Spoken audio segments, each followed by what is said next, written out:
Beggar twins carry bricks on construction site to survive. But what a young billionaire does when he sees them shocks everyone. The sun hadn't quite risen when Hazel opened her eyes. First, she felt the cold, then the hardness of the ground, and only then did she see where she was. Under pieces of cardboard in an alley between two buildings. Beside her, Marley was still asleep, curled up like a small cat. "Wake up," Hazel nudged her sister.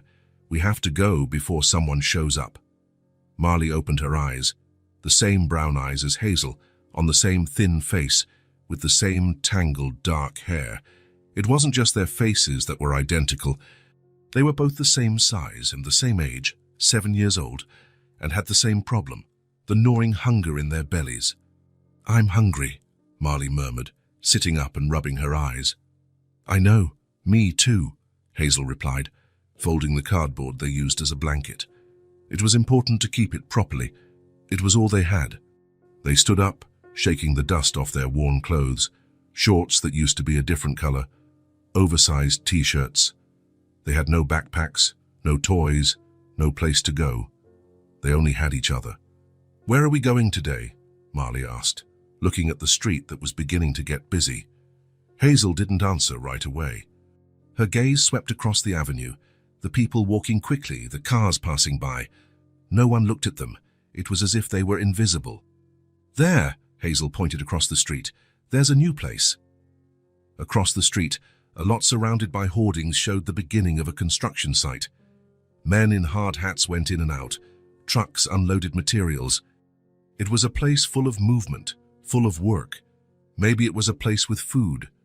The two crossed the street together, always holding hands. They learned early that it was dangerous to separate. The world was too big for small children, and they knew it better than many adults. At the entrance of the construction site, a man with a gray beard checked a list. He didn't notice the girls until they were right in front of him. "What do you want?" he asked without smiling. Hazel stepped forward. She was always the one who spoke. "Can we help? Carry things? We're strong." The man frowned, observing the two. They were so small they looked even smaller in those oversized clothes. "You're too small to work here," he said, but he didn't send them away. "We can carry bricks," Hazel insisted. "Can you pay us a few pennies, just to buy food? We're really hungry." The man looked around, as if checking if anyone was watching. Then he sighed. "Come in, stay near that pile of bricks. Take them to that corner over there. Then I'll see what I can get for you." The girls didn't thank him, not with words, but their eyes shone in a way that was both hope and relief. They walked through the gate as if entering a familiar place, despite never having been there. The first brick seemed impossible to lift. Heavy, rough, difficult to hold with such small hands. Hazel tried first, holding it with both hands. She almost fell backward but managed to balance herself. "Come on, Marley, you grab it too." The two carried the first brick together, short and careful steps, to the indicated spot. Then they returned. They picked up another and another and another. The sun rose in the sky, strong and hot. Sweat ran down the girls' and faces, mixing with the dust and dirt. Their arms ached. Their unprotected hands began to turn red and bruised, but they didn't stop. No one spoke to them. The workers passed by, sometimes glancing sideways, but soon returned to their tasks. It was as if the twins were just two more tools on the construction site, small, silent, almost unnoticed. Noon, the sun directly overhead. The workers stopped for lunch. They sat in the shade, opened their lunch boxes and laughed at jokes the girls didn't understand. The smell of food made Marley's stomach rumble so loudly that Hazel looked at her worriedly. "We'll eat soon," she whispered, holding her sister's hand. The man from the entrance appeared. He brought 2 loaves of bread and a bottle of water. It wasn't much, but for those who hadn't eaten since the day before, it was a treasure. "Here," he said, handing them the food. "Rest for a bit, then continue." The girls sat on the ground, in a secluded corner. They carefully divided the bread into equal parts, as they always did with everything. They ate slowly, savoring each bite, drinking water little by little. "Do you think we'll get more food today?" Marley asked softly. "Yes, if we work hard." There was no certainty in Hazel's voice, only determination. She knew the world didn't offer guarantees for children like them, but she also knew that stopping was not an option. The afternoon brought more bricks, more sun, more tiredness. Their small hands now had blisters, their arms trembled, but they continued side by side without complaining. The workers began to put away their tools. The day was ending. Hazel and Marley looked at the pile they had carried. It wasn't large for an adult, but for two 7-year-old children, it was a mountain. The man returned. He assessed their work with critical eyes. "You truly are strong," and he said, and for the first time, there was something like admiration in his voice. He took some coins and a small package from his pocket. "Here, some change for your work, and this was left over from lunch." Hazel took everything, putting the coins into her torn pocket. The package contained a piece of bread with cheese and a bit of meat. It wasn't much, but it meant they wouldn't go to sleep hungry. "Can we come back tomorrow?" she asked. "We need more change to buy food." The man hesitated, then nodded. "You can, but be careful out there." The two left the construction site as they had entered, hand in hand, invisible to most passers-by. The sky was beginning to darken. It was time to find a place to sleep. "Where are we staying tonight?" Marley asked. Hazel looked around. She knew the streets well. She knew where it was dangerous, where it was more or less safe. "In that park. There's a bench behind the trees. Almost no one goes there." They walked in silence, too tired to talk. When they reached the park, they sat on the bench. They shared the sandwich, eating with the same calmness as before, savoring every taste. Night fell completely. The city lit up, but not for them. Their world was dark, cold, hard. Hazel hugged Marley, who was already starting to drift off to sleep. "Tomorrow will be better," she whispered, but she didn't know if she believed it. She closed her eyes, feeling the weight of her sister against her shoulder. They had no blanket, no bed, nothing but that bench and each other. But for now it was enough to survive until the next day. For two children with empty hands and almost always empty stomachs, surviving one day was already a victory. Logan Hart didn't usually walk the streets of that neighborhood. His days were normally divided between meetings in mirrored conference rooms, lunches at expensive restaurants, and travel in private jets. As the founder and CEO of Hart Technologies, he had turned an idea into a billion-dollar empire before the age of 35. The whole world knew his name, his company, his fortune. But that morning, Logan wanted to walk. Simply walk, without a driver, without assistance, without a schedule. There was something in the city he hadn't seen in a long time. The reality beyond the tinted glass windows of his limousine. Wearing jeans, sneakers, and a simple shirt, he could have been just another man walking down the sidewalk. The watch on his wrist and his sunglasses were the only clues that he wasn't an ordinary worker heading to his job. Logan turned a corner and saw the construction site. Nothing special, just another building going up in the constantly growing city. He was about to continue on his way when something caught his eye. Two small girls were carrying bricks. They weren't teenagers, they were children, so small that the bricks seemed to take up half their bodies. They were identical, the same disheveled dark hair, the same oversized clothes, the same dirty, determined faces. Logan stopped. He watched. They picked up a brick, balanced it with difficulty, took slow and careful steps, placed it in the indicated spot, and returned to pick up another. Their hands were red, their arms trembled with the effort, but they didn't stop. Something inside him, something he didn't know existed, awakened with an overwhelming force. Without thinking twice, Logan crossed the street and entered the construction site. A security guard tried to stop him, but he didn't even look at the man. His eyes were fixed on the two children who were now bending down to pick up another brick. "Hey, you can't just walk in like that," the security guard shouted, but Logan kept walking. Some workers looked curious. The site supervisor came towards him with an expression that meant business. "Sir, this is a workplace. You need to identify yourself or leave." "Who's in charge here?" Logan asked, ignoring the warning. "I'm the foreman, Frank Miller." "What do you want?" Logan pointed to the girls, who were now watching the scene, motionless, with a brick between them. "What are those children doing carrying bricks? How old are they? 7? 8? Frank Miller looked at the twins, then back at Logan. They came, asked for work. They needed money for food. And you thought it was appropriate to have children carry heavy loads. Do you have any idea what that does to their bodies, to their backs, their arms? Logan's voice was low, controlled, but it carried an authority that made the foreman step back. Look, Children shouldn't have to work for food, Logan cut in, and now his voice was loud enough for everyone on the site to hear. This is wrong. It's illegal. It's inhumane.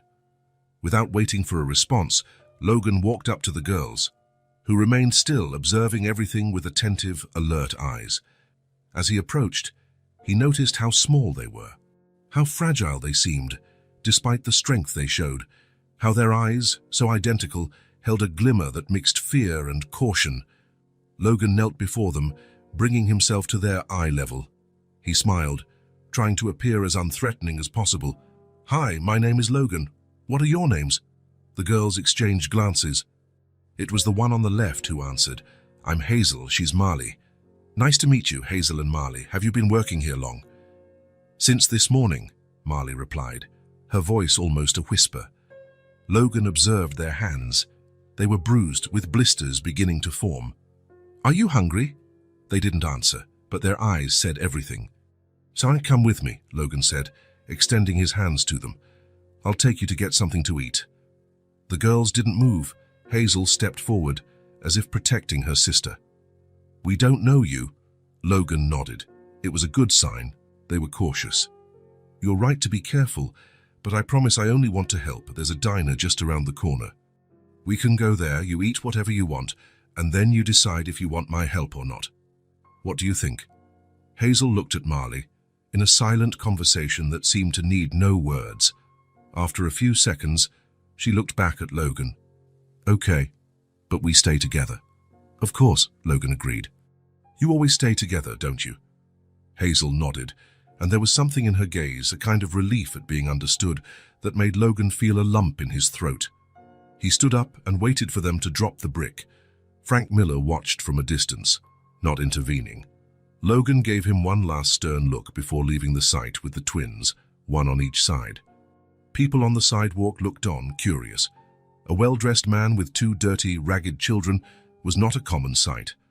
Logan ignored the stares and led the girls to the diner on the corner. It was a simple place, with formica tables and padded booths. The air smelled of coffee and fried food. A waitress came to serve them as soon as they entered. Table for 3, she asked, looking curiously at the girls. Yes, please, Logan replied, preferably one that's more private. The waitress led them to a table in the back, away from the windows. Logan let the girls choose where to sit. They sat side by side and on the same bench, as if they needed each other's contact to feel safe. What would you like to eat? Logan asked, handing them the menus. Hazel looked at the menu carefully. Marley did the same. Logan noticed they could read, at least enough to understand a menu. Can we order anything we want? Hazel asked, cautiously. Of course. Whatever you want. When the waitress returned, Hazel ordered a hamburger with fries for each of them and 2 chocolate milkshakes. Logan only ordered a coffee. As they waited, an uncomfortable silence settled. The girls looked around, observing every detail of the diner, every person who entered and left. Logan watched them, noting their synchronized movements, the way they seemed to communicate without words. You're twins, aren't you? He asked, trying to start a conversation. Yes, Hazel replied. Identical twins. We were born on the same day. How old are you? 7. Logan felt something tighten in his chest. 7 years old. 7-year-old children shouldn't be carrying bricks on construction sites. They shouldn't be dirty and bruised. They shouldn't have that look, a look he had seen in many adults who had faced too much. The food arrived. The girls looked at the plates with an intensity that told Logan more than any words could, but they didn't attack the food as he expected. Instead, they looked at each other, then at Logan, as if asking for permission. You can eat, he said softly. It's all for you. They began to eat. Slowly at first, almost ceremoniously, but soon hunger spoke louder. Big bites, hurried gulps, as if they feared the food might disappear at any moment. Logan watched in silence, drinking his coffee, giving them the time and space they needed. When they finished, completely clearing their plates, Logan noticed that their faces were different. A little color had returned to their cheeks, and there was something like satisfaction in their eyes. "Was it good?" he asked. "Yes," Marley replied, and Logan noticed it was the first time she had spoken directly to him. "Thank you."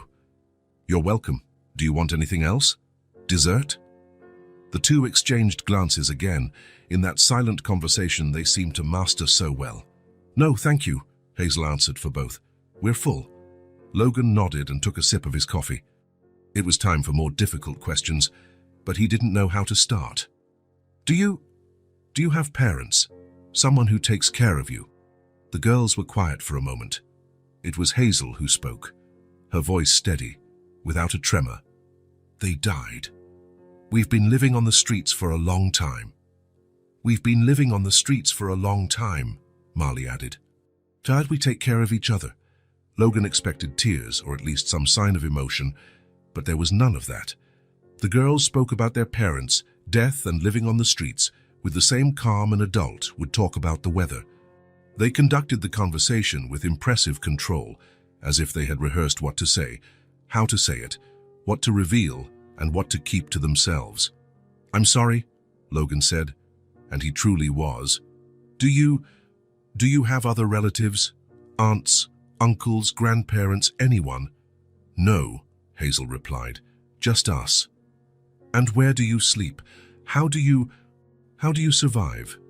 "We find places," Marley said. "There's a park with a good bench. There's a gap between two buildings where it hardly rains inside. There's an old lady who sometimes gives us bread. And when it gets cold, we gather cardboard," Hazel explained. "Cardboard is good for the cold. And we stick together." There was a wisdom in their words that didn't match their ages, a wisdom born of hardships that children should never have to face. Logan felt something change within him, something deep, definitive. Would you like to have a place to stay, a warm, safe place?" The girls didn't answer immediately. There wasn't the enthusiasm Logan expected. Instead, they looked at each other, serious, assessing. "What kind of place?" Hazel asked, cautiously. "My home," Logan replied. "I have a big apartment with empty rooms. You could stay there, at least for now. You'd have beds, food, clean clothes." "Why?" Marley asked, and there was genuine confusion in her voice. "Why would you help us?" The question caught Logan by surprise. Why? He hadn't stopped to think about it. It had been an impulse, a feeling, something he couldn't fully explain even to himself. Because you're children," he finally said, "and children should have a home, someone to take care of them. They shouldn't be working on construction sites or sleeping on park benches." The girls considered his words. Once again, they exchanged glances that seemed to contain entire conversations. "And what would you want in return?" Hazel asked, and there was a hardness in her voice that hit Logan like a punch. A hardness that said that, in her 7 years of life, she had already learned that nothing in the world was truly free. "Nothing," Logan replied, firmly. "Absolutely nothing in return. I just want to help. You can stay for as long as you need. If you don't like it, if you don't feel comfortable, you can leave whenever you want." The girls didn't seem convinced. Logan didn't blame them. At that moment, he realized they weren't asking for help. They were used to not having it, perhaps even used to not trusting, to not expecting anything from anyone. "Look," he said, leaning slightly over the table, "I understand you don't know me. You have no reason to trust me, but at least tonight, wouldn't you like to sleep in a real bed? Take a hot shower, have dinner at a table, just for tonight. Tomorrow, if you want to leave, I won't stop you." Hazel looked at Marley's bruised hands, then at her own. She looked at their dirty clothes, at the floor beneath their feet. When she looked back at Logan, there was something different in her eyes. Not hope, not yet, but perhaps the consideration that hope could exist. "Just for tonight," she finally said. "Just for tonight," Logan agreed, knowing it wasn't true, knowing that something fundamental had changed the moment he saw those two children carrying bricks, knowing he would never be the same. He called the waitress, paid the bill, and stood up. The girls followed him, still together, still cautious, but willing to take a step towards the unknown. When they left the diner, The afternoon sun was shining brightly. Logan looked at the two small figures beside him, dirty, bruised, tired, but somehow whole, somehow strong. "Let's go," he said, and extended his hands to them. After a moment of hesitation, each took one of his hands. Their hands were small, calloused, warm. Logan squeezed them gently, feeling the weight of this responsibility, this commitment he had just made. They began to walk down the sidewalk, towards a life none of them could have imagined that morning. Logan's apartment occupied the top 2 floors of one of the city's most elegant buildings. When the private elevator opened directly into the living room, Hazel and Marley froze at the entrance, unsure what to do. "You can come in," Logan said softly. "This is where I live." The girls took hesitant steps, as if treading on unfamiliar ground, and indeed they were. The wooden floor shone so brightly they could see their reflections in it. Floor-to-ceiling windows revealed a panoramic view of the city. Furniture that looked like it had never been used decorated the immense space. "It's very big," Marley whispered to her sister. But Logan heard, "Yes, it's too big for just one person," he replied with a small smile. "I'll show you where you'll be staying." He led them down a wide corridor to a room with 2 twin beds. The room, like the rest of the apartment, was minimalist but cozy. White walls, light blue sheets, a large window overlooking the city park. "This will be your room if you want it," Logan said. "The bathroom is that door there. It has clean towels, soap, shampoo, everything you need." The girls looked around with a mixture of fascination and distrust. They touched things carefully, as if afraid of breaking or dirtying them. "Would you like to take a shower? Then we can see what we have to eat." Hazel and Marley exchanged glances, then nodded. Logan showed them how the shower worked, adjusted the temperature, and left 2 soft towels on the sink. "I'll leave you to it. I'll be in the living room if you need anything." When Logan left, the girls remained motionless for a few seconds. Everything was so different from what they knew. The cleanliness, the space, the silence. "Do you think he's trustworthy?" Marley asked softly. Hazel shrugged. "I don't know, but we can leave if we have to." They entered the bathroom together, locked the door, and finally allowed themselves to breathe. Steam rose when Hazel turned on the shower. Hot water poured out in abundance, something they hadn't experienced in so long they had almost forgotten what it was like. Meanwhile, Logan pulled out his cell phone and made a call. "Tessa, it's Logan.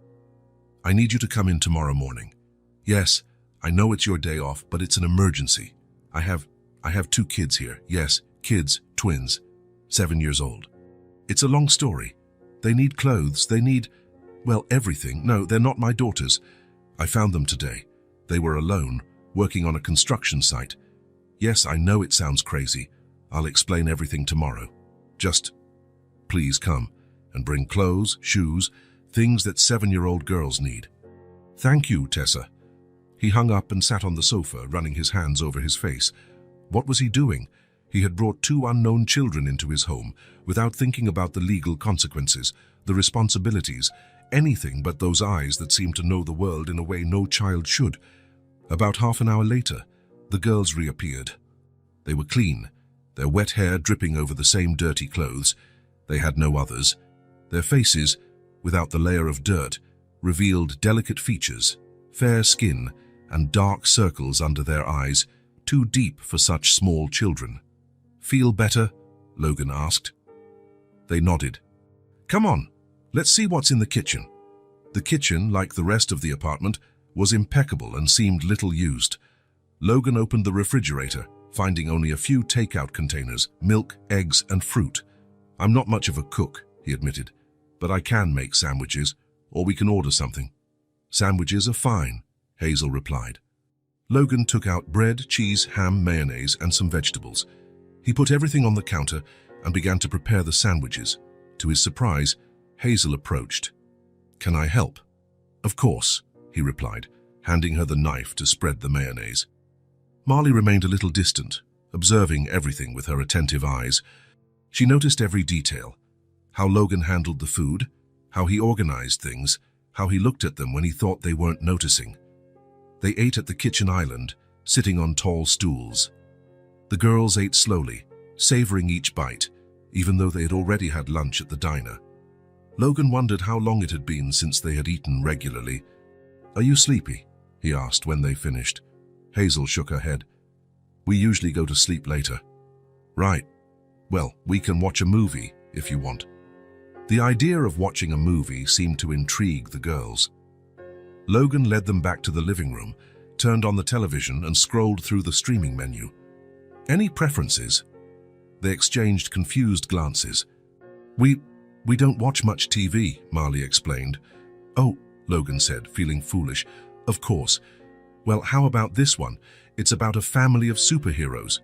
The girls settled onto the sofa, maintaining a safe distance from Logan.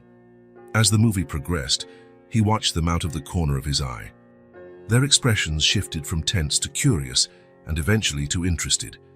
They didn't laugh at the funny parts, but their eyes widened during action scenes. When the movie ended, it was past 10 o'clock. "Time for bed," Logan announced. "I'll make up your beds for you." In the bedroom, he opened closets and took out clean sheets and blankets. The girls helped him make the beds, tucking in the corners with a precision that suggested they had done this before, perhaps in temporary shelters, perhaps in homes that didn't last.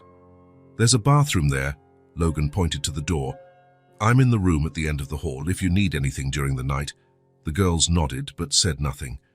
"Good," Logan said, feeling awkward. "Good night then." "Good night," they replied in unison.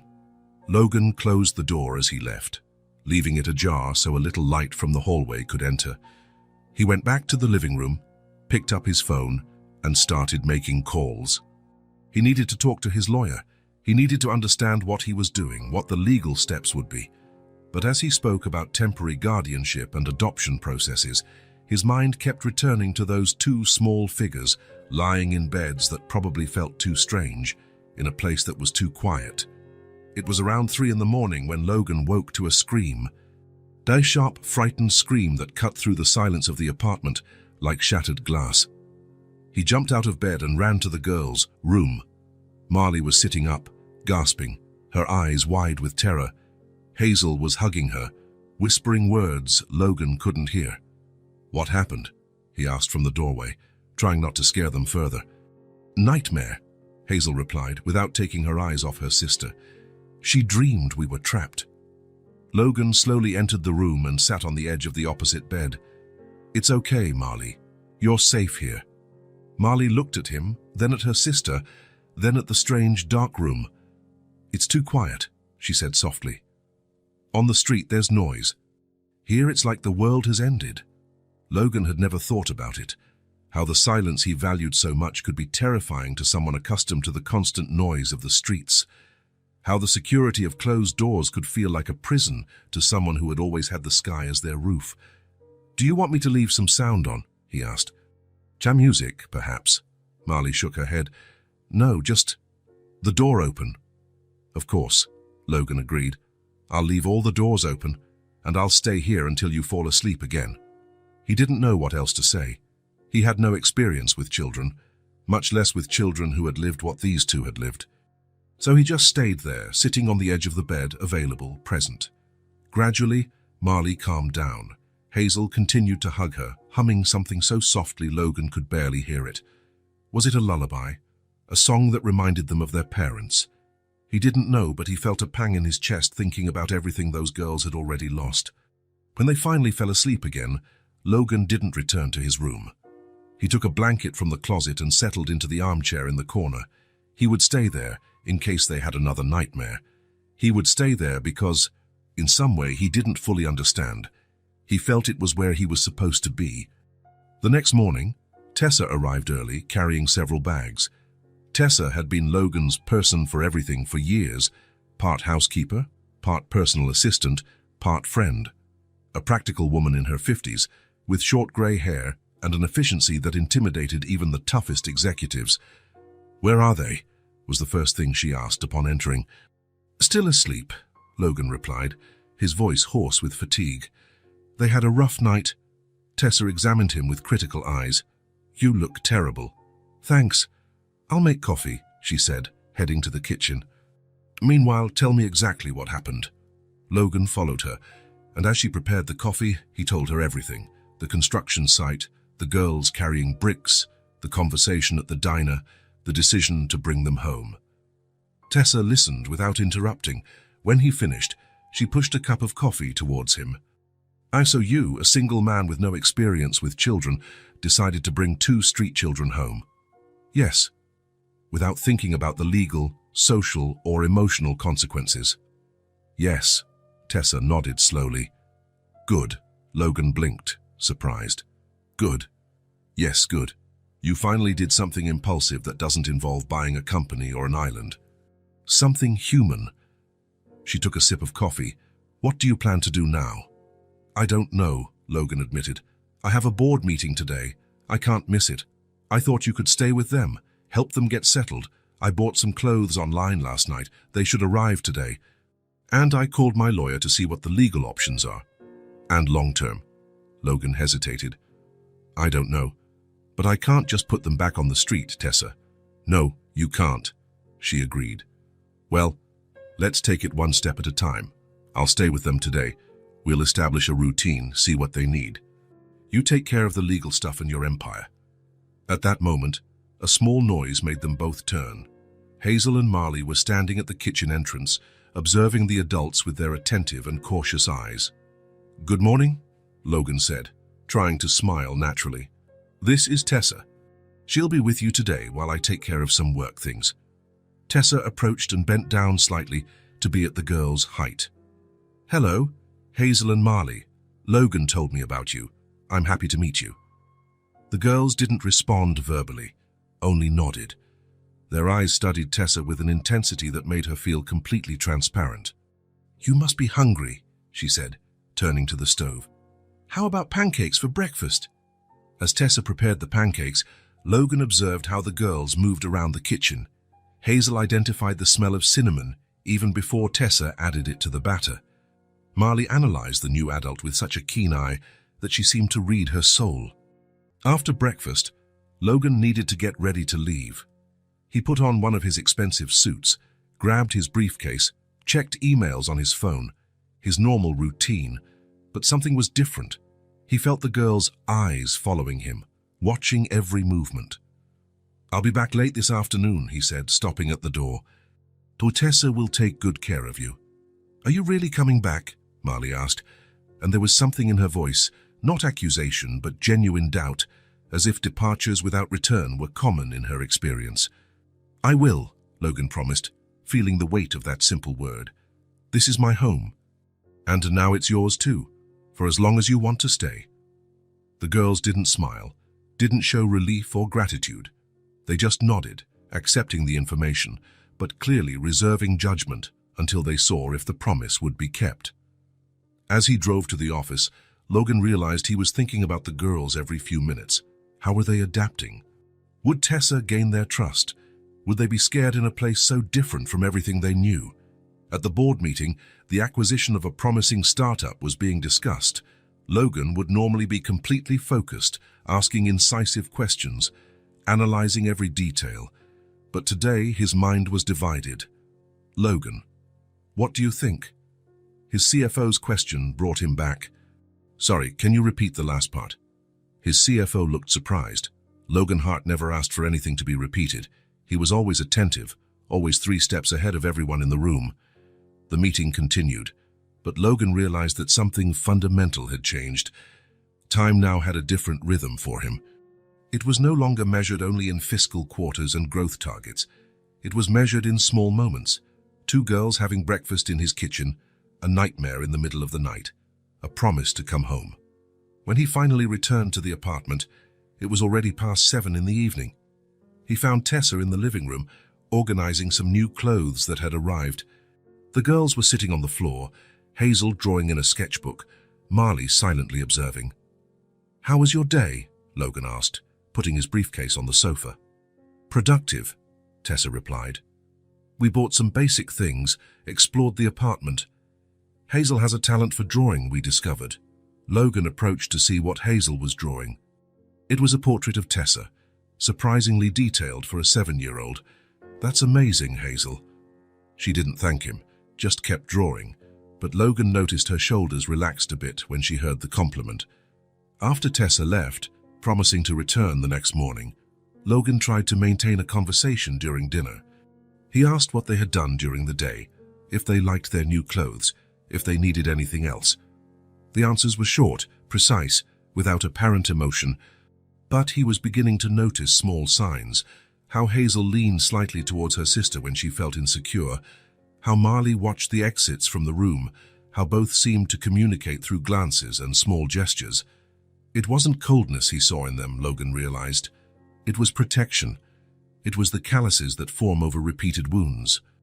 They were children who had learned very early that the world was not safe, that adults leave, that promises are broken.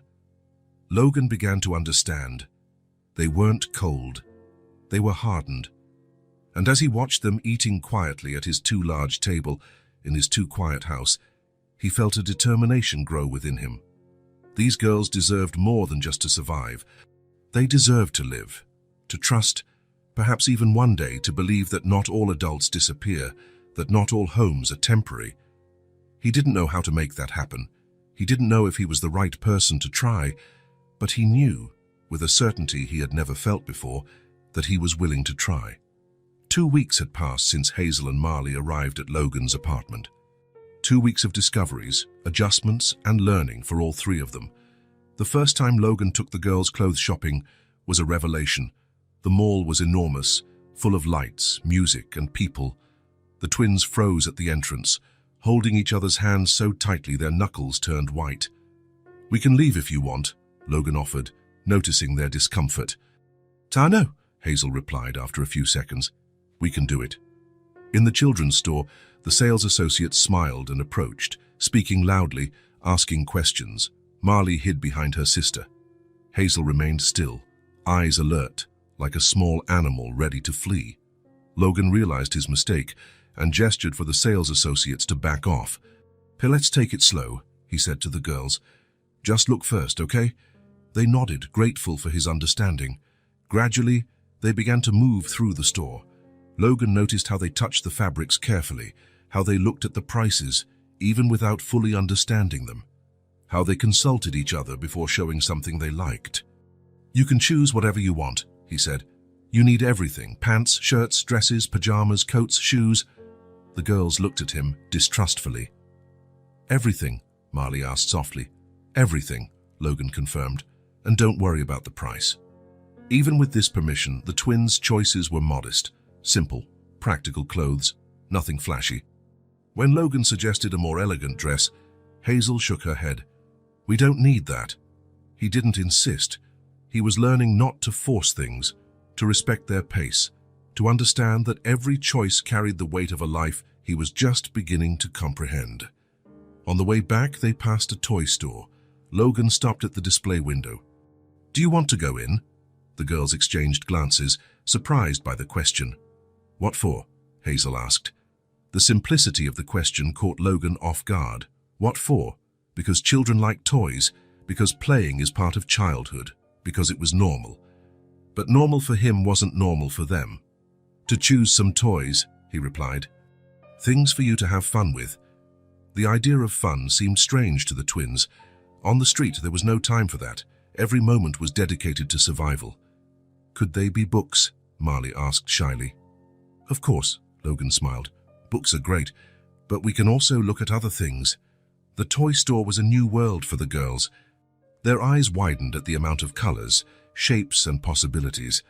Logan watched them with fascination, trying to imagine what it would be like to see all that for the first time. Hazel was drawn to a set of colored pencils and drawing pads. Marley stopped in front of a globe that lit up. "Do you like geography?" Logan asked her. Marley shrugged. "I don't know. But it's beautiful to see the whole world at once." The answer, so simple and profound, struck Logan in a way he didn't expect. Of course, a child who had lived on the streets, limited to a few safe blocks, would marvel at the idea of seeing the whole world. They left the store with the pencils and pads for Hazel, the globe for Marley, and also some children's books. 2 teddy bears, chosen by Logan, not them, a board game, and a 1,000-piece puzzle.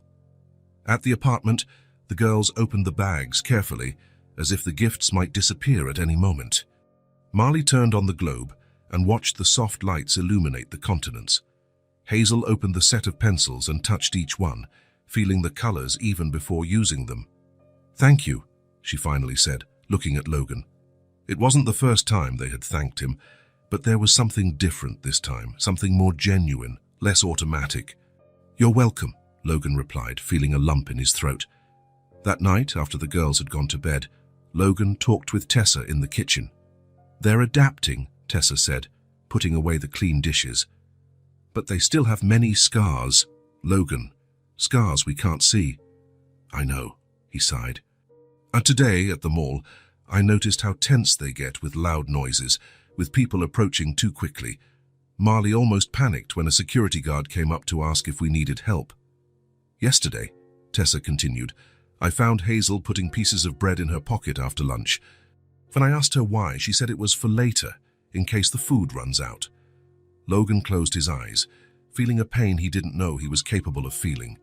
The idea of children worrying about their next meal, of children who didn't believe that food would be there when they were hungry again. "What can I do, Tessa?" "What you're already doing," she replied. "Give them time. Safe time. Safe time."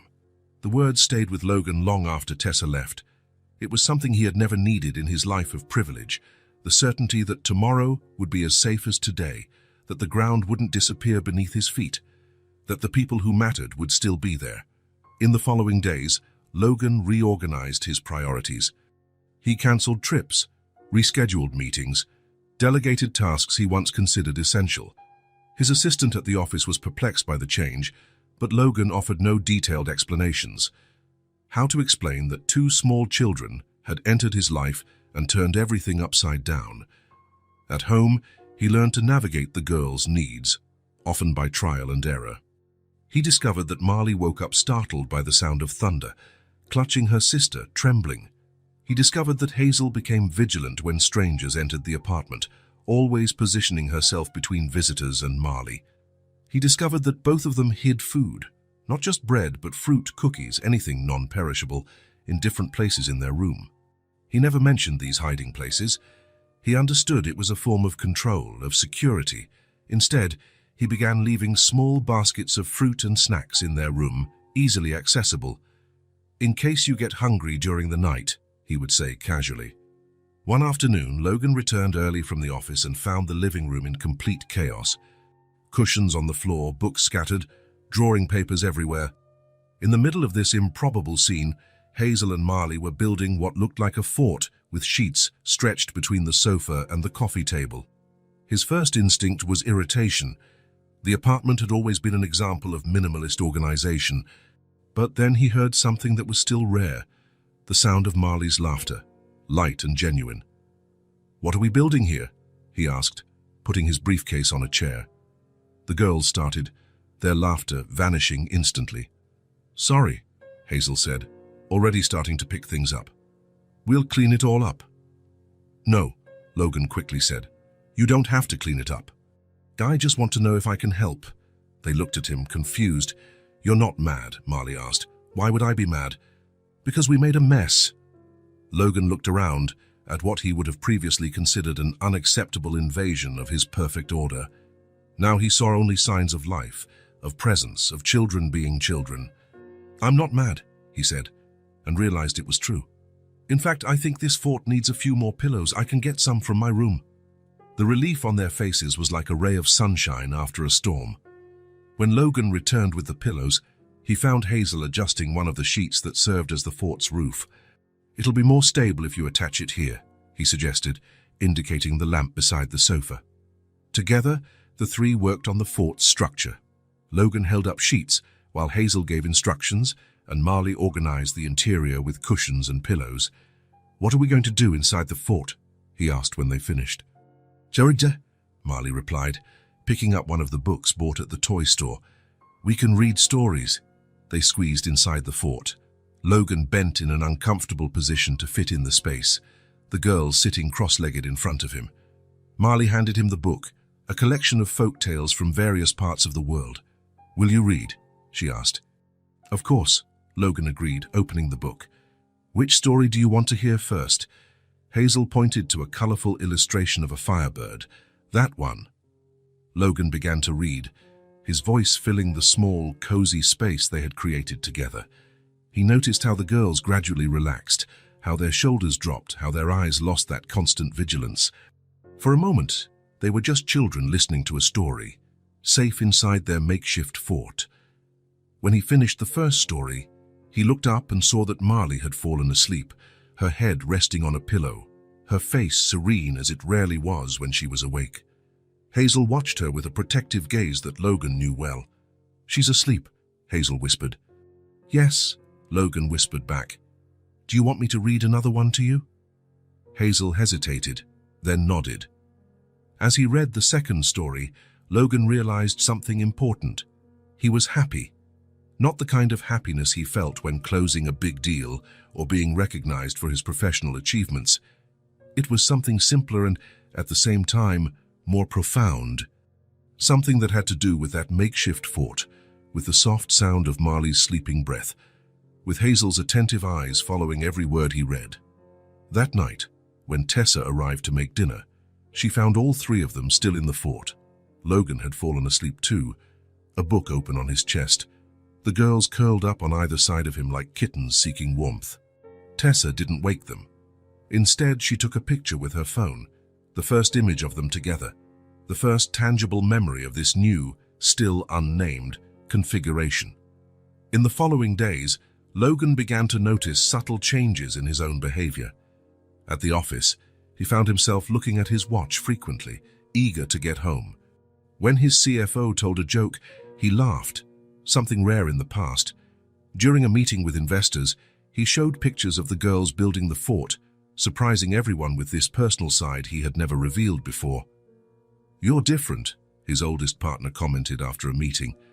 "Different how?" Logan asked. "I don't know, more human." Logan reflected on this as he drove home. He was different. He felt different. His life, once so organized and predictable, now had daily surprises, a drawing made especially for him, an unexpected question during dinner, a fort in the living room when he least expected it, and he loved it. At the apartment, he found the girls in the kitchen with Tessa, helping prepare dinner. Hazel chopped vegetables with absolute concentration. Marley counted the silverware to set the table. "I'm home," he announced, putting his briefcase on the counter. The girls looked at him. They didn't run to hug him, didn't shout with joy, they weren't at that stage yet. But there was something in their eyes, a glimmer of recognition, perhaps even satisfaction at seeing him. "Hi," Hazel said. "We're making pasta," Marley said. "Looks great," Logan replied, feeling a wave of... what? He had no name for this feeling. It was like belonging, like arriving at a place where he was expected, where his presence mattered. Later, after the girls had gone to bed, Logan sat in the living room, now tidied, but still with traces of the dismantled fort. He picked up one of Hazel's drawings left on the coffee table. It was a portrait of the three of them, Logan in the middle, Hazel and Marley on each side. They weren't holding hands in the drawing. They weren't smiling exaggeratedly like in typical children's illustrations. They were just together, side by side, under the same roof. Logan ran his fingers over the drawing, feeling the texture of the paper, the marks of the colored pencils. Something was happening inside him, something he hadn't planned, something he wasn't prepared for. He didn't know what to call this new feeling, but he knew what he felt. These girls mattered. They mattered more than any business, any contract, any figure in his bank account. He carefully put the drawing in his briefcase to take it to the office the next day. Her visible reminder that his life now had a different purpose, a different rhythm, a different meaning. The girls, invisible scars, were still there. The fear of sudden noises, the distrust of strangers, the hunger held in their eyes. Logan knew it would take time, perhaps years, for those scars to begin to fade. But now he understood that time was exactly what he could offer them. Safe time, predictable days, reliable routines, the certainty that the ground would not disappear beneath their feet. And in the process of offering that to them, he was receiving something equally valuable, the chance to be more than a successful businessman.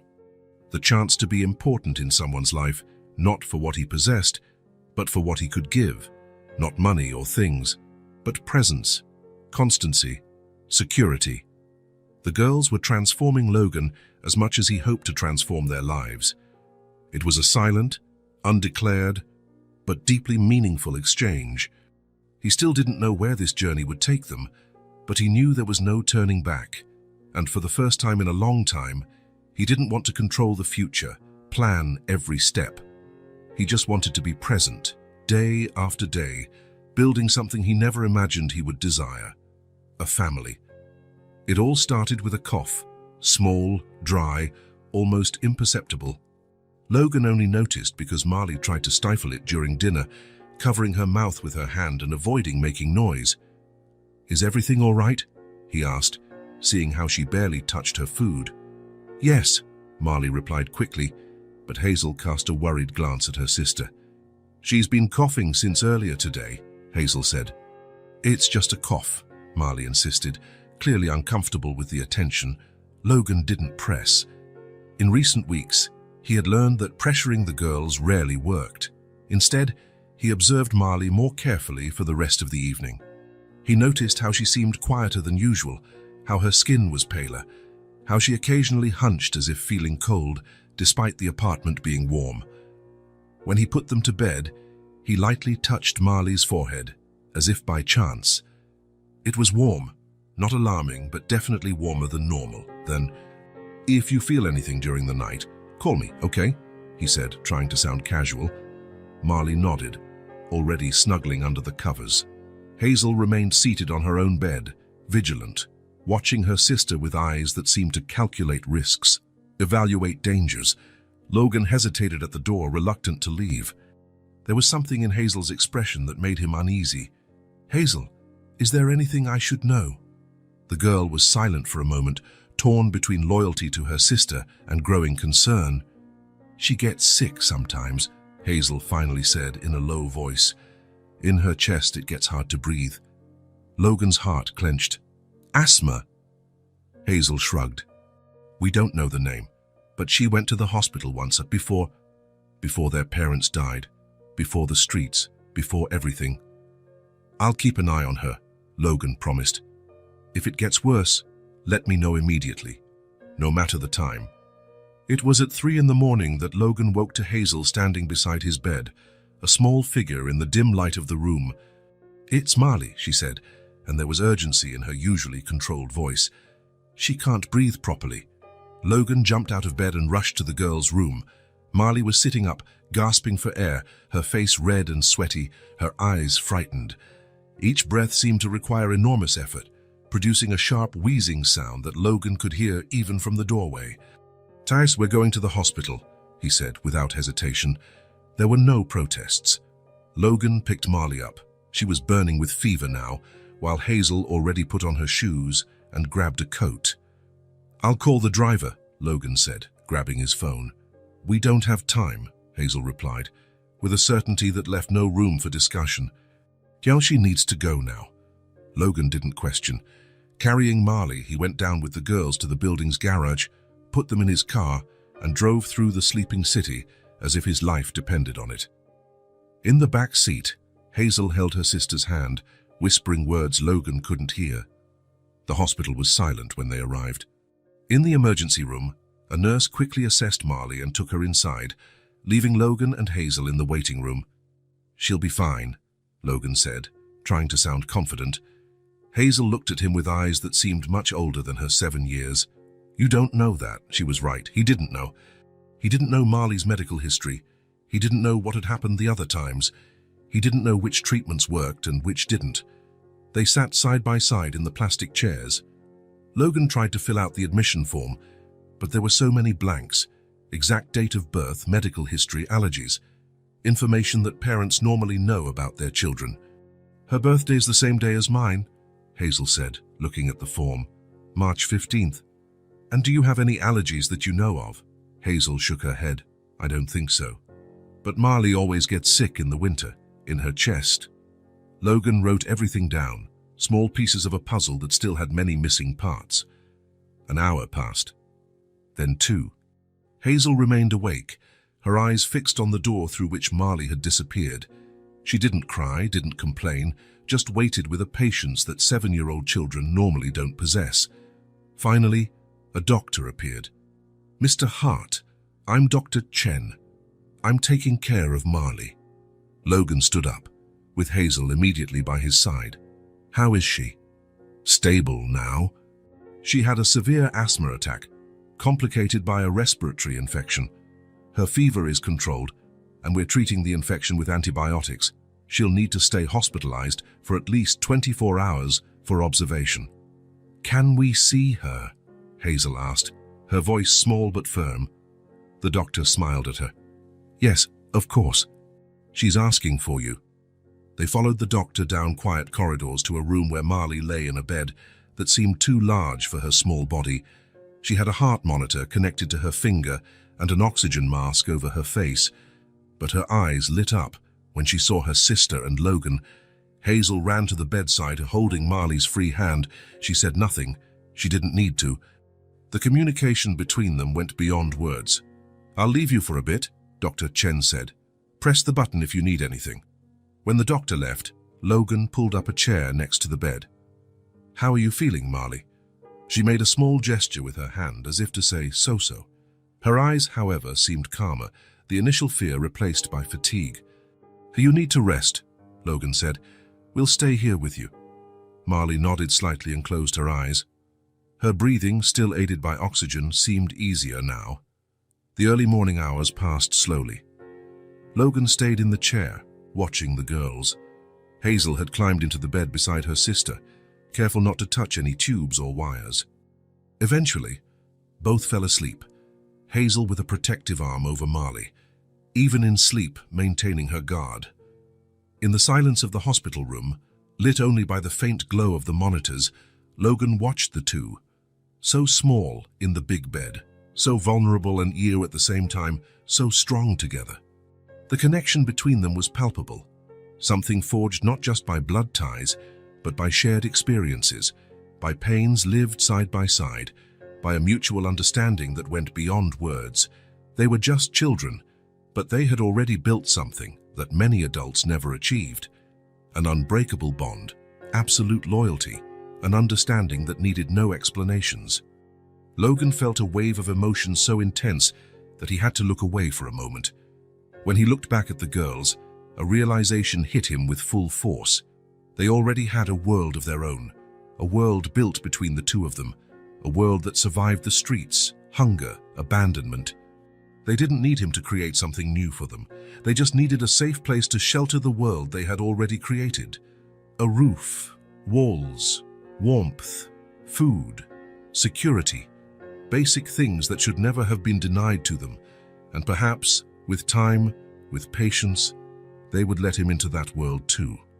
Not to change it or control it, but to be a part of it, to add him to the perfect equation that already existed between them. The nurse came in to check Marley's vital signs, moving silently so as not to wake the girls. She wrote something on the chart and smiled at Logan. "Beautiful family," she commented softly. Logan didn't correct her. Family. The word echoed in his mind, foreign and at the same time, strangely right. When the nurse left, he went back to observing the sleeping twins. Hazel had unconsciously moved closer to her sister, as if even in sleep she needed to be sure Marley was okay, was there, was breathing. Logan thought of all the nights they must have spent like this, alone protecting each other, with no one to protect them both. The idea physically hurt him. "Never again," he whispered in the almost empty room. "You will never be alone again." It was a promise, to them, to himself, to the universe that had put these children in his path. A promise he knew would change his life forever, and one he didn't regret for a second. The sun began to rise, sending the first rays through the hospital window. A new day. The beginning of something Logan still didn't fully understand, but which he felt with absolute certainty. They already had a world. Now they would have a home to shelter it. 3 days later, Marley was discharged from the hospital. The scare had passed, but it left its marks, not only in the medical recommendations Logan carefully kept, but in the dynamic between the three of them. Something had changed during those nights at the hospital. An invisible barrier had fallen. Perhaps it was shared fear, perhaps revealed vulnerability, or simply the time spent together in a moment of crisis. Whatever it was, Logan felt they had crossed an important threshold. Back at the apartment, they established a new routine. Marley needed to use an inhaler twice a day and take antibiotics for another week. Logan rearranged his work schedule to be present for every dose, every meal, every important moment. One quiet afternoon, while Marley rested on the sofa, leafing through an atlas Logan had bought, Hazel approached him in the kitchen. She was serious, as she always was when she had something important to say. "Logan," she began, using his name, something that still sounded formal in her voice, but which was a step forward from the first few days when she barely called him anything. "Are we going to study one day?" The question caught him off guard. Amidst all the concerns about health, safety, and basic well-being, formal education had not been his immediate priority. "Do you want to study, go to school?" Hazel nodded, her eyes revealing an intensity Logan knew well. "We know how to read a little. Mom taught us before she left, but there's a lot we don't know." Logan sat at the kitchen table and gestured for Hazel to sit too. She obeyed, placing her small hands on the polished surface of the table. Would you like to go to school, both of you?" "Yes," Hazel replied without hesitation. Marley wanted to be a doctor when she was younger, after what happened to Mom, and doctors need to study a lot. The simplicity of the declaration, the clarity of the childhood dream that survived even the streets, hit Logan like a punch. These girls hadn't just lost a roof, food, security. They had lost access to the future that all children deserve to imagine for themselves. "And you?" he asked. "What would you like to be?" Hazel shrugged, as if she had never really considered the question. "I don't know, but I want to learn everything, to be able to take care of Marley better. Always her sister first. Always the protector role." "I'll arrange that," Logan promised. "I'll research schools, see what's needed to enroll you." Hazel's eyes lit up in a way he rarely saw. "When?" "I'll start today." That night, after the girls had gone to bed, Logan began his research. He quickly realized that the situation was more complicated than he imagined. To enroll the girls in a school, he would need documents, birth certificates, vaccination records, proof of previous residence, school transcripts, documents that possibly didn't exist or, if they did, were inaccessible. Logan called his lawyer, waking him despite the late hour. "Michael, I need your help with a delicate matter." He explained the situation, the girls, their story, the lack of documentation. "Logan," Michael replied after a long silence, "do you realize the legal situation you've put yourself in? You have 2 children of unknown origin living in your home without any legal guardianship. This could be interpreted as—" "I know exactly how it can be interpreted," Logan interrupted him. "But I don't regret it. They needed help. I helped. Now I need to legalize the situation so they can study, have access to healthcare, have a normal life. It's going to be a long and complicated process.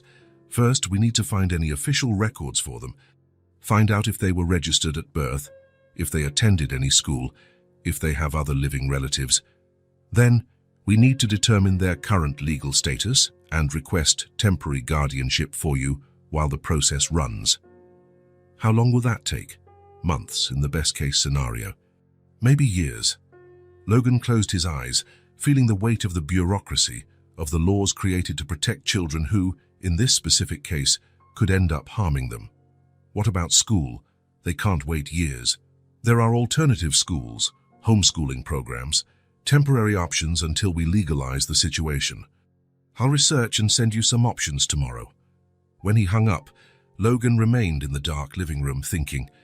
Hazel's simple question had opened a door to a future he hadn't fully considered yet, a future where the girls would grow up, learn, develop their own dreams and ambitions, a future that went far beyond the next day, the next meal. For the first time, Logan allowed himself to envision this future in concrete detail.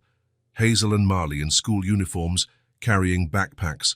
Marley growing up, perhaps really becoming a doctor one day. Hazel discovering what she wanted beyond protecting her sister.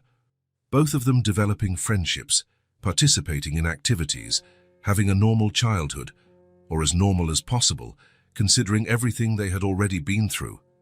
It was a future he desperately wanted for them, and he was willing to face any bureaucracy, any system, to make it a reality. In the following days, Logan immersed himself in research and meetings.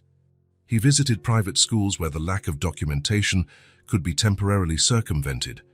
He spoke with homeschooling specialists. He hired tutors to assess the girls' current educational level. The assessment revealed what he already suspected. Despite being able to read at a basic level, they had large gaps in their education. Years on the streets had stolen from them the classroom time that other children took for granted. While waiting for the legal processes to move forward, Logan transformed one of the rooms in his apartment into a study space. He filled shelves with textbooks, storybooks, encyclopedias, atlases. He bought a whiteboard, comfortable desks, all kinds of school supplies. On the first day with the tutor, a young teacher named Eleanor, the girls entered the study room with a mixture of nervousness and fascination. "Is all this for us?" Marley asked, looking at the colorful books. "Everything," Logan confirmed. "Elena will help you learn, so that when you enter school you'll be prepared." The first few weeks of study were a revelation for everyone. Logan, whenever possible, attended the lessons, observing how the girls absorbed knowledge with an eagerness that surprised even Elena. "They have an incredible capacity for concentration," the tutor commented one day. "Especially Hazel. I've never seen a child so determined to learn." But there were challenges too. Sometimes Marley would get frustrated with mathematical calculations and retreat into stubborn silence. Hazel occasionally got irritated when she couldn't understand a concept immediately, as if failing was not an option. It was during one of these difficult moments that Logan discovered the power of books, not textbooks, but storybooks. Marley had spent a particularly frustrating morning trying to understand fractions. After lunch, she refused to go back to the study room, hiding in her bedroom. Hazel, torn between her own lesson and concern for her sister, was visibly tense. Logan asked Elena to take a break and went to the girls' room, where he found Marley curled up on the bed, looking out the window. "Can I come in?" he asked gently. She shrugged, without looking at him. Logan sat on the edge of the bed. "Math can be tough." "I'm dumb," Marley murmured. "No, you're not," Logan replied, firm but gentle. "You're extremely intelligent. You're just learning something new, something you never had the chance to learn before." Marley continued looking out the window, inconsolable. Logan looked around the room, searching for something that might help. His eyes landed on the small bookshelf in the corner. He stood up, picked up a thin, colorful volume, and returned to the bed. "Hi, how about a story break?" The book was about a girl who discovered a secret garden. Logan began to read, his calm voice filling the room. Gradually, Marley turned to look at the illustrations. After a few minutes, Hazel appeared at the door, drawn by the story. Logan gestured for her to join them. The three sat on the bed, absorbed by the world created by the words. When Logan finished the first chapter, Marley was completely engrossed. "Will she be able to make the garden grow again?" she asked, her eyes now sparkling with curiosity. "We'll have to read the rest to find out," Logan smiled. "But you know what's interesting? To take care of a garden, you need to understand a little bit of math." "How so?" Hazel asked. "Well, you need to measure the space between plants, calculate how much fertilizer to use, divide the seeds." Marley's face showed understanding.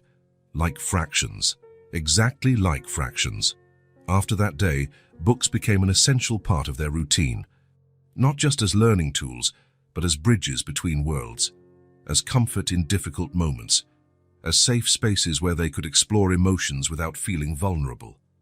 Logan read to them every night before bed.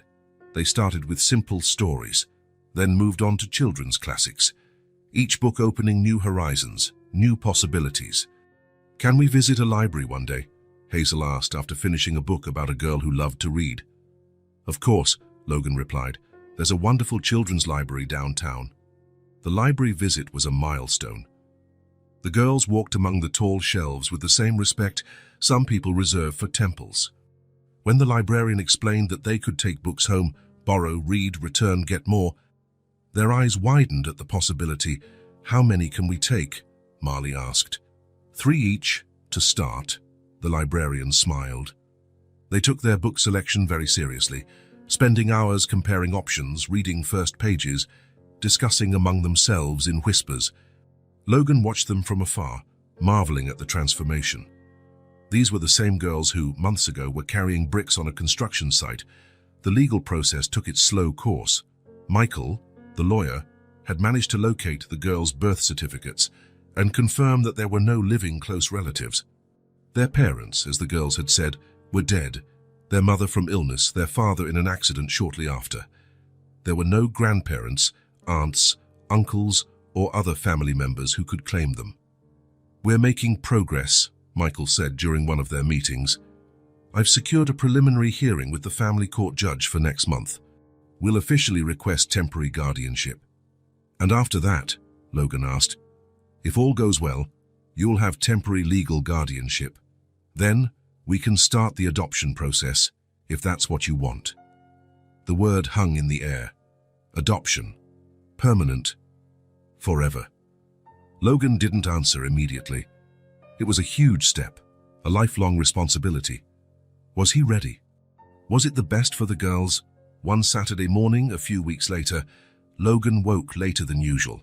The house was silent, but not in the empty way it used to be. It was a comfortable, inhabited silence. As he entered the living room, he found a scene that would forever be etched in his memory.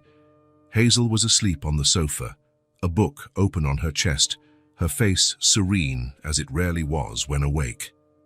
In the corner of the room, near the window, Marley played with the globe he had bought, slowly spinning it and laughing to herself when she found difficult-to-pronounce place names.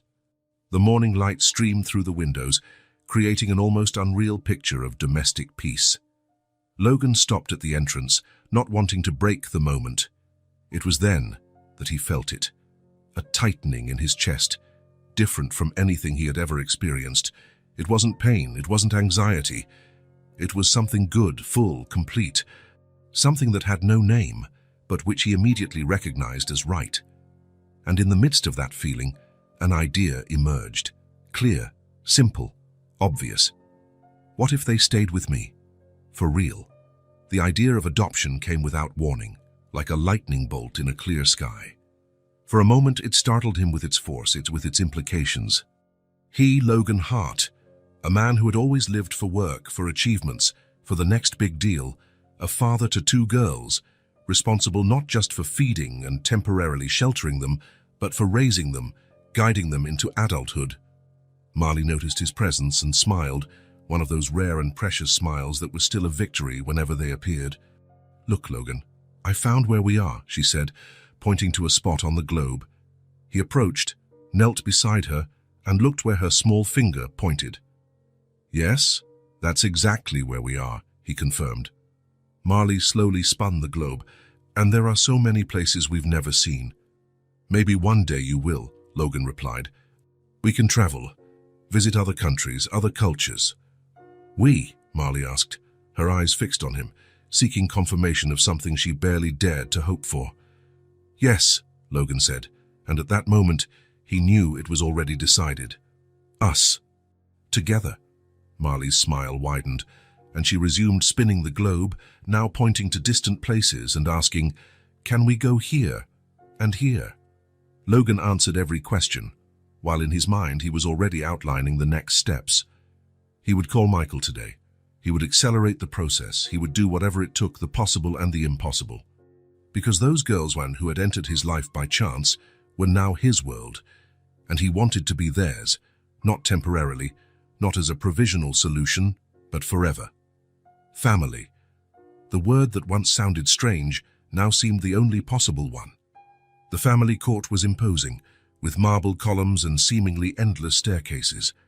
Logan, in his most formal suit, climbed the steps with determination. Beside him, Michael, his lawyer, carried a briefcase full of carefully organized documents. "Judge Peterson is known for being extremely strict in adoption cases," Michael commented quietly. "Don't be intimidated by his questions." The girls had stayed home with Tessa. This initial hearing was for adults only, a decision Logan contested, but ultimately accepted after Michael explained it was standard procedure. The courtroom was austere, dominated by a heavy wooden table where Judge Peterson, a man in his 60s with short grey hair and thin-rimmed glasses, examined documents with a severe expression. Mr. Harthorpe, the judge began after the initial formalities, I am reviewing your petition to adopt Hazel and Marley Lewis, 7-year-old twins, correct? Yes, Your Honor. I must observe that the circumstances of this case are unusual. You found these children at a construction site and took them into your residence without immediately notifying the authorities. This does not follow established protocol. Logan felt his stomach clench. Put that way, his actions seemed reckless, even suspicious. Your Honor, I acknowledge that I did not follow proper procedures initially. The girls were in imminent danger, malnourished, working illegally, unsupervised. My primary concern was to ensure their basic safety and well-being. Understandable, but problematic from a legal standpoint, the judge replied, leafing through more documents. I also see that you are single, have never been married, with no prior children or any significant experience with children. Correct? Yes, Your Honor. And until recently, you routinely worked over 70 hours a week as CEO of Heart Technologies. I have significantly reduced my working hours. I currently work about 40 hours a week, with a flexible schedule that allows me to be present for the girls. The judge studied him over his glasses. Mr. Hart, raising a child is an immense responsibility. Raising two, especially children, who have suffered significant trauma, is exponentially more challenging. The court needs to be absolutely certain that you understand the commitment you're making. I understand perfectly, Your Honor. In the last 6 months, furthermore, the judge interrupted him, there is the problem of incomplete documentation. Although we have managed to locate the birth certificates, many medical and educational records are missing. That's because they lived on the streets after their parents died, Logan explained, maintaining his composure despite growing frustration. They didn't attend school regularly. They didn't receive proper medical care. These gaps in documentation are a consequence of the circumstances, not a reason to deny them a permanent home now. The judge rested his elbows on the table, lacing his fingers. Mr. Hartit, I must consider all available options for these children. What options would those be exactly? Logan asked, feeling a chill run down his spine. One possibility would be to place them temporarily in separate foster homes, with families experienced in raising traumatized children, while we more deeply assess their situation. Separate? Logan couldn't hide his shock. Your Honor, that would be devastating for them. Hazel and Marley have an extraordinary connection. Separating the two, even temporarily, would cause completely unnecessary additional trauma. Finding a home that can accommodate two children is not always simple, the judge explained with clinical coolness. Sometimes, difficult decisions are necessary to, with all due respect, Logan interrupted, then quickly corrected himself. Forgive me, Your Honor, but I must insist that separating Hazel and Marley would be detrimental to their development. They have already lost their parents. The only constant in their lives has been each other. The judge closed the folder in front of him, his face unreadable. I will consider all aspects of this case carefully.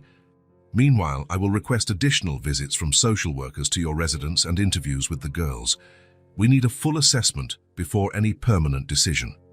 The hearing ended on this note of uncertainty. On the way home, Logan's mind was fixed on a single word: separated. The idea was unbearable. When he arrived at the apartment, he immediately noticed that something was wrong. Hazel was sitting alone on the sofa, her hands clasped in her lap, her eyes red. Tessa appeared from the kitchen with a worried expression. What happened? Logan asked, feeling his heart tighten. Hazel overheard part of my phone conversation with your secretary, Tessa explained quietly. About the hearing and the possible complications. Where's Marley? In her room. Hazel insisted she wanted to talk to you first. Logan sat next to Hazel, maintaining a small distance, respecting her space as he always did. Hazel? What did you hear? The girl didn't look at him when she replied, her voice small but controlled. Are we leaving? 3 simple words that contained a universe of fear. Logan took a deep breath, choosing his words carefully. "No," he replied firmly, "never again." But the judge said, "The judge needs to be sure this is the best place for you. It's his job to ask difficult questions, to check everything. There will be more visits, more conversations, but in the end, he'll understand what I already know, that we should stay together." Hazel finally looked at him, her eyes searching for any sign of uncertainty. "Promise." Logan knew he shouldn't make promises. He wasn't absolutely sure he could keep. But in this case, his determination was unwavering. "I promise, Hazel. I'll do whatever it takes for us to stay together." In the following months, Logan dedicated himself entirely to the adoption process. He further reduced his hours at the office, delegated responsibilities he previously considered non-transferable, cancelled business trips. His absolute priority became proving to the court that he could and should be Hazel and Marley's father.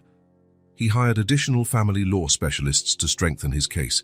He meticulously documented the girls' routine, their educational progress with tutors, their emotional development. He invited social workers not only for formal visits, but for everyday moments that demonstrated the genuine connection they had formed. When the social worker asked Marley, during a private interview, how she felt living with Logan, the girl's answer was simple: safe. A single word that was worth more than 1,000 legal arguments. The process dragged on for months. There were advances and setbacks, hopes and disappointments. The judge remained skeptical, raising new questions at each hearing, but Logan remained unwavering in his determination. After a particularly difficult hearing, where the judge again suggested the possibility of more traditional accommodations for the girls, Logan arrived home exhausted. He found Hazel and Marley sitting on the living room floor, drawing intently. "What are you doing?" as he asked, trying to sound normal despite his tiredness. "A drawing for the judge," Marley replied without looking up from her paper. "So he can see that we want to stay with you." Logan sat on the floor beside them, feeling an emotion so intense that he had difficulty speaking. "Can I see?" Marley turned the paper towards him. It was a simple drawing, done with colored pencils, 3 figures holding hands, 1 large and 2 small, in front of a house. At the top, in careful letters, it was written, "Our family." At the next hearing, it was the first thing Logan presented to the judge. "Your Honor, before we begin, I would like you to see this."